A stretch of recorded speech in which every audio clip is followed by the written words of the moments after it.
Hey, Emily. Welcome back. It's been a minute. I miss you guys too. I've been busy. I've been trying to keep you up to date on my community page. I've been having a blast, let me tell you, but I've also been through some times too. I don't really talk about my personal stuff on here, but it is beauty and um, the opposite of beauty all at the same time. And it's amazing me how harmonious it is still. Um, so the thing I told you is keeping me is my garden, and I'm staying grounded, and that's the most important thing. I'm in that soil and that sun every day. All right, so I wanted to read a little bit about Miriam, the mother, when she was young, and we have in this Holy Megillah, chapter 8 in the New Testament. We're gonna read from starting in verse 578. It's a short, quick story. It's titled Miriam, the Field Mouse, and the Snake. And I've been battling with some of these critters outside. Um, I talked about the chipmunks, Alvin. I was literally screaming, Alvin, this morning. But they are eating the roots to my corn and any other root they can get to. So I've did took some measures. So hopefully, I always have seedlings starting in the house, so I can't be too mad at them. So I could just replace them. But I really, Alvin, no. But so I thought that this. Well, I didn't think that this when I came to do my reading for the day. This is what I opened to in the Megillah was this story. And this is about Miriam when she was a little girl. And it is a lot of stories in here. And they're all teachings. And she was the mother come as daughter. And that's what it referred to her as a few times. And all of her teachings and all of her stories are heavy with information that will help us. And see if you can spot the moral to the story. All right. And I'll talk a little bit about it at the end. But here we go. So it says, chapter 8, Holy Godspell, verse 578. One sunny morning, Miriam was gathering flowers in a field. She wanted to combine the beautiful flowers with the green vine to make a crown of flowers for her mother's abaya. After gathering the flowers, Miriam sat on a large rock to do her weaving. As she worked, the Holy Child sang. She sang of warm days, blue skies, and flowers of many colors. Behold, a field mouse heard Miriam sing. The mouse was charmed by her voice, yea, and knew that she was friendly and would not harm him. After listening to Miriam's song, the field mouse sang her a song. Although he had a very squeaky voice, Miriam thought his song delightful. He sang of gathering seeds and storing them for the winter, that his family would be well fed. When Brother Mouse was done singing, Miriam thanked him and said, "You have a wonderful voice, Brother Mouse." Perceiving that the girl was wise, like unto the great Mother Mouse of the eternal harvest, he asked her to do something for him. He pointed with his tail towards a snake that was sunning itself not far away and said, "That snake keeps eating field mice. Just yesterday he ate one of my best friends, the girl mouse I wanted to mate with. We field mice have never eaten a snake. In fact, we are vegetarians, eating no animals of any kind. Please talk some sense to that snake." Miriam walked over to Brother Snake. The snake hissed at the little girl, expecting to scare her, but Miriam was not afraid. She spoke to him about kindness towards field mice. The snake hissed his reply, saying, "It is my nature to kill and eat field mice. If I did not, I would not be me." We're at verse 601. Miriam replied, "Behold, the caterpillar cannot fly, but when he becomes a butterfly, then he can fly." The soul within the butterfly is the same soul that was previously housed in the body of the caterpillar. The wise butterfly knows that he has gone through changes, but does not deny that he is the same soul that once lived in the body of a caterpillar. Now, you have the body of a snake, and that is no accident. Likewise, if you one day have the body of a field mouse, it will be no accident. Neither will it be an accident if you one day have the body of a unicorn. The snake replied, God made me a snake, so God must want me to be a snake. And snakes kill for our supper. God must have intended this. Verse 612. Miriam replied, many people think like you.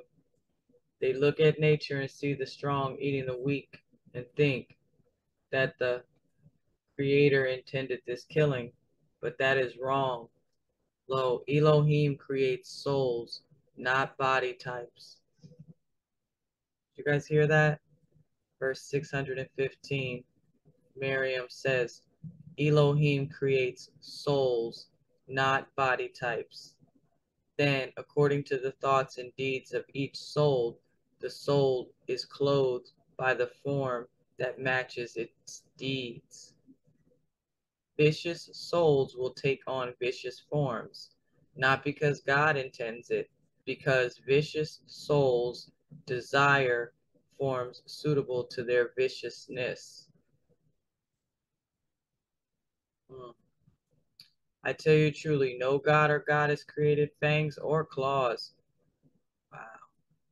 Rather, Elohim creates souls, and souls create their own body types according to their thoughts and deeds. I have a video called Co-Creators, and it really breaks down. Yeshua is telling us about the monad and how we are all points of view for the one monad, and he really explains how out of one comes many, and the all are one.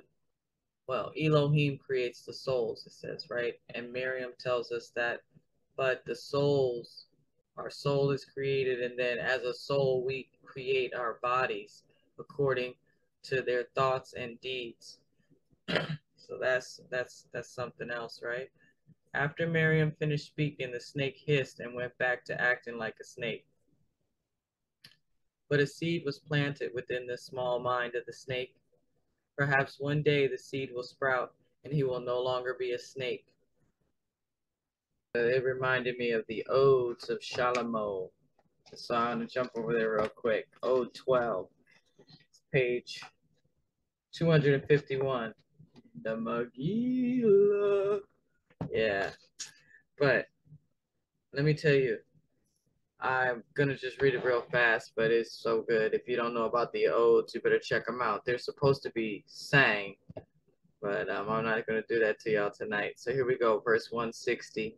My eyes saw, my mind remembers, and my heart longs for the garden before the fall.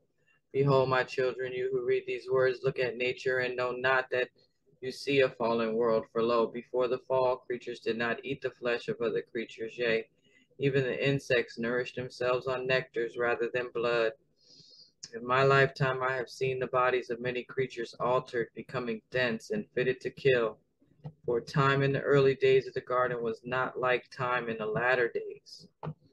Even my own body is altered, though by choice, for we, the Nasareans, seeing the fall of the garden due to the Luciferian intervention, chose to stay. Yea, rather than abandon this world, we chose to stay, but at such a price. Even so, I would gladly pay double to serve the Lord and the Lady. Oh, these odes are fire. He says, you ask, what was the price? The price was witnessing what I have witnessed. I have witnessed a garden of love become a free-for-all of killing in the name of food. One bug eats a smaller bug, then a bigger bug eats that bug. It is a chain of killing to eat and eating to kill. And your eyes witness this and think little of it, for behold, you witness not the first days of the garden of love. Brethren and sisters, never believe that the free-for-all of murder and mayhem you witness in nature is natural. Lo, such killing is unnatural. The garden around you has fallen. But neither should you despair, for behold, the Lord and the Lady and their helpers will not abandon this world. Lo, we will raise this world, wherefore we are called Nasareans. I always think it could say Nasareans and mean like rays of the sun and raisin. Raisin in the sun. Oh, Lordy. All right, I'm sorry. Verse 184. It says, "It is the hope of the eventual resurrection of this world that sweeps away my sorrows and fills me with joy. When will the raising of this world occur? Brother and sister, and think not that the Lord and the Lady have chosen a day, season, or a year. Behold, they have not chosen a time. Lo, they have chosen a way." It says, "Will you become a helper? Will you lend a hand? Will you walk the way?" That's just powerful. So that was from the Odes. And it reminded me of what Mother Miriam as a child was telling this snake that it's not natural and that he got to be a snake because of his thoughts and his deeds. And there was one other part in here telling you the story to the Mori. Was when the mouse was talking to her. It was so cute. And verse 589, it says, "Perceiving that the girl was wise, like unto the great mother mouse of the eternal harvest, he asked her to do something for him." So I just wanted to talk about that great mother mouse. And, as humans, we see it, the great mother, and we think of her being in our shape and form and fashion. But even to the all creatures, there's July is the great mother. I'm gonna jump over there real quick. It's chapter 3, where it talks about the bodies of Jah and Jalah. And man, I'm just gonna read this one. It says, "Exactly what their bodies were and are cannot be fathomed by the human mind. Neither can the bodies of Jah and Jalah be drawn by the human hand. For whom can fathom or draw this mystery? The body of Jah was not only every body of every male of every species that will ever exist, but was in every phase of every body, from birth to old age, from rebirth to rebirth. Yea, and Jalah was likewise but female, containing the bodies of every female who will ever be. For every male and every female, yea, every being that will ever exist will exist within their own ovum of light, and every phase of existence of each being will take place within that ovum, and all ovums are within Jah and Jalah." Man, I could just keep going, but I think there was one more thing I wanted to say about the story from Miriam, was just to put an ending on it and repeat that part. I think it's verse um, 6:18. She says back in chapter 8, "I tell you truly, no god or goddess created fangs or claws. Rather, Elohim creates souls, and souls create their own body types according to their thoughts and deeds." So that's why I mentioned the video about co-creators, because we're all sparks of Yah, and we're creating. And just like we're creating the reality around us, this is another teaching telling us that we're not just creating the reality, we're creating the body types that we have by our thoughts and deeds. Well, it says that a seed was planted within the small mind of the snake, and perhaps one day that seed will sprout, and he will no longer be a snake. So this is where I opened to today to read for my daily reading. And it was just so on point. Seeds and the critters, and I just love Yah so much. And I want to just share with you guys when I can. Thanks for being here. I'll be back soon. All right, guys. Love the light, because you know I do.